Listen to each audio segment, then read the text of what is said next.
primer momento el proyecto de la independencia es el proyecto de una élite que involucra a los sectores populares más bien a la fuerza porque necesita tropa para los ejércitos, pero los sectores populares motu propio no se sienten movidos por sentimientos patrióticos. O sea, los campesinos o la gente que vivía, por ejemplo, en San Felipe en la década de 1850, cuando viajaba a Santiago decía voy a Chile.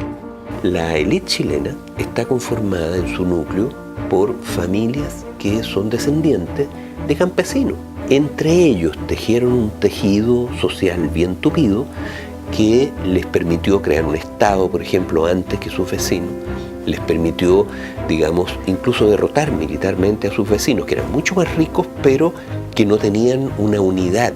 Es un universo, yo diría, católico, moralmente, digamos, bastante riguroso, importante, digamos, el matrimonio, el parentesco, muy potente sobre el cual esta élite se asienta, y esto ocurre durante todo el siglo XIX, digamos. Ya cuando Chile nace como país independiente, arrastra ese legado de polarización social, en el fondo portando todavía un legado que viene desde 1541. Chile nació desigual, es decir, nació después de la colonia, se hizo muy desigual. El gran desafío de los países no es solo producir riqueza, es distribuirla.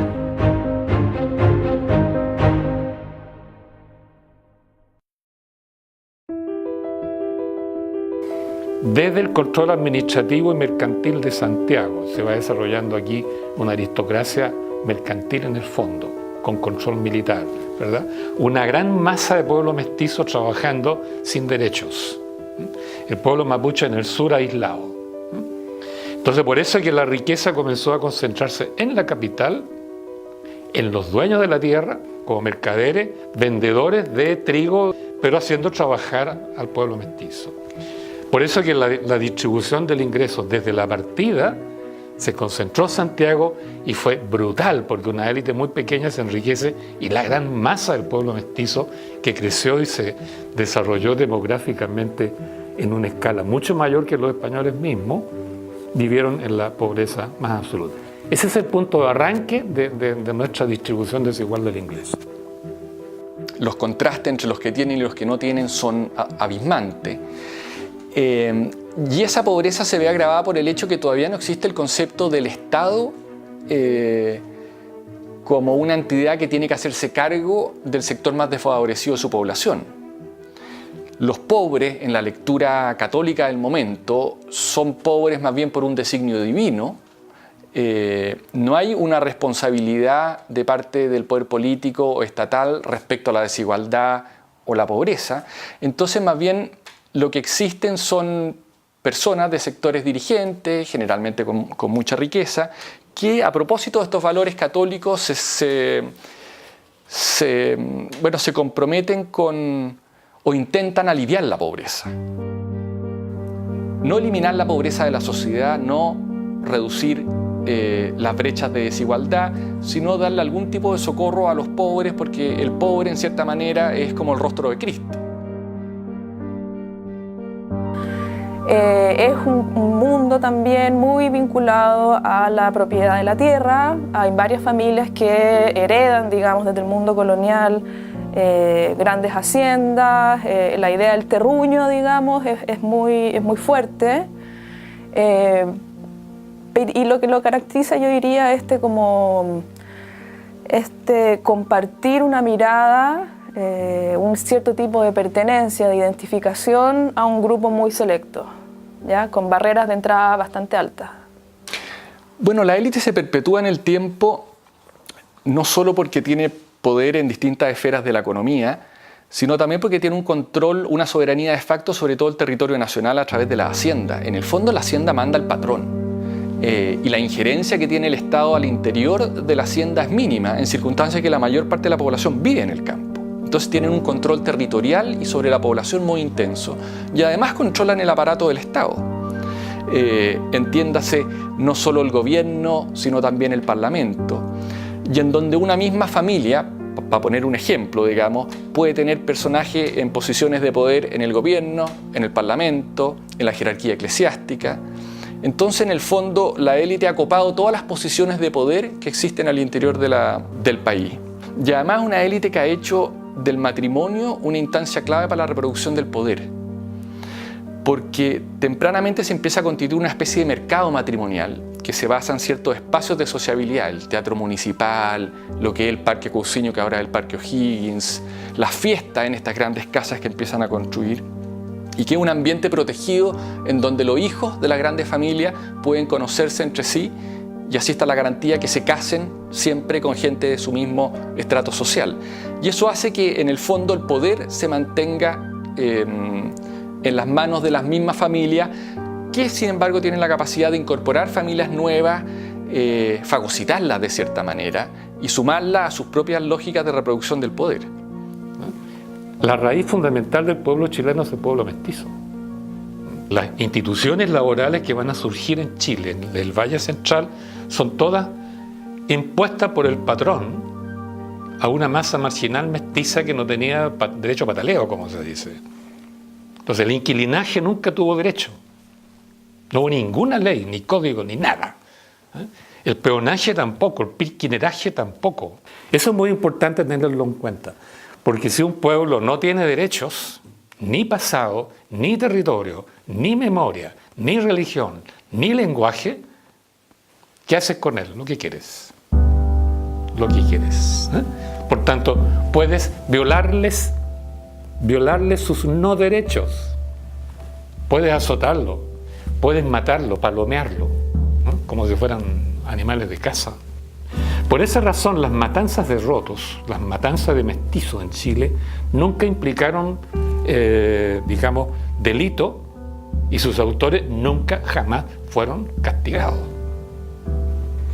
A ver, hay que considerar de que Chile es un país que nace por una ocupación militar, es un país de conquista, donde hay un pequeño grupo de europeos, colonizadores, que se apoderan del territorio y someten a la población originaria a su dominación. Entonces eso ya te crea una sociedad súper polarizada, con una pequeña élite que controla los medios de producción, el poder político, etc.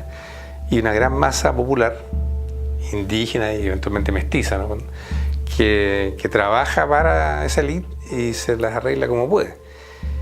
Y si pensamos que eso duró 2 siglos y medio, ya cuando Chile nace como país independiente, arrastra ese legado de polarización social que no se resuelve ni en el siglo XIX, yo diría se disminuye un poco en el XX en la medida que surge una clase media que equipara un poco las cosas, pero sigue siendo Chile, como ustedes saben, uno de los países con peor distribución del ingreso en el mundo. Así que estamos, en el fondo, portando todavía un legado que viene desde 1541. La torta, o sea, lo que se produce en Chile, el ingreso, se divide en forma muy desigual. El 20% más adinerado de la población no recibe 20, no recibe 40, sino recibe el 55%, más de la mitad de la torta. El 20% más pobre, en cambio, recibe apenas 4, una fracción sobre 4%.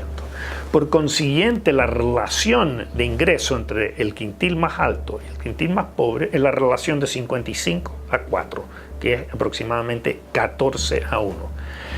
Eso nos suena alto, pero para darle una idea de cuán alto es, en Europa, esa misma cifra, Europa, Japón, Estados Unidos, no es 14 a 1, sino es 6 a 1. Entonces Chile es 2 veces más desigual que los países desarrollados. El 1% más rico en Chile concentra el 31% de los ingresos totales que existen en Chile. En Estados Unidos, donde también es posible hacer estas mediciones, es el 20-21%. En Alemania es el 12%. En Suecia es un 9%.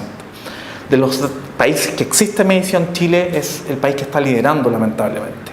Esa es la magnitud de la desigualdad que se observa en Chile, pensando que Chile tiene una torta mucho más pequeña que la torta sueca. En esa torta más pequeña, un 1% se lleva un tercio, casi un tercio de esa torta. En cambio, en Suecia, que es una torta mucho más grande, el 1% se lleva un poquito menos de un 10%. Estamos hablando de 2 mundos totalmente distintos. Es una economía dominada por una élite donde predominan no los auténticos empresarios, sino que los rentistas. Es decir, un pequeño grupo de grandes conglomerados que se han apropiado de los riquísimos recursos naturales del país y que viven principalmente de la renta de los mismos. Y eso genera una sociedad extraordinariamente desigual. En Chile, 10 empresas mineras, grandes empresas mineras, la mayor parte extranjeras, son propietarias del 40% del territorio nacional, más de 30 millones de hectáreas, y tienen declaradas concesiones mineras sobre ese territorio, casi la mitad de todo el territorio del país, 10 empresas, por las cuales no pagaron nada, para mantener las cuales pagan $1 al año por hectárea, y esas concesiones son indefinidas, las pueden vender, las pueden heredar a sus descendientes, y el Estado no puede hacer nada al respecto. Esa es la situación. Chile ha generado mucha riqueza. El problema es quién se queda con la riqueza. Y eso no lo resuelve estar en la OCDE o no estar en la OCDE. La OCDE nos señala y nos dice, ustedes están en la OCDE, sin embargo, son el país más desigual de toda la OCDE. Eso es lo que nos dice la Organización, ¿no es cierto?, Internacional de Desarrollo Económico. Nos dice, ustedes están aquí, tienen un ingreso per cápita de $20.000, ¿no es cierto?, pero solo el 9% de la población chilena está en ese supuesto promedio. Entonces nosotros hemos contestado de que estamos casi al nivel de Portugal. La diferencia es que en Portugal el 55% de la gente logra ese promedio. Entonces, en definitiva, el estar en la OCDE nos indica que tenemos un gran desarrollo económico, pero el gran desafío de los países no es solo producir riqueza, es distribuirla. Y lamentablemente en Chile hemos producido mucha riqueza, pero no hemos podido, no hemos sabido o no hemos querido distribuir esa riqueza.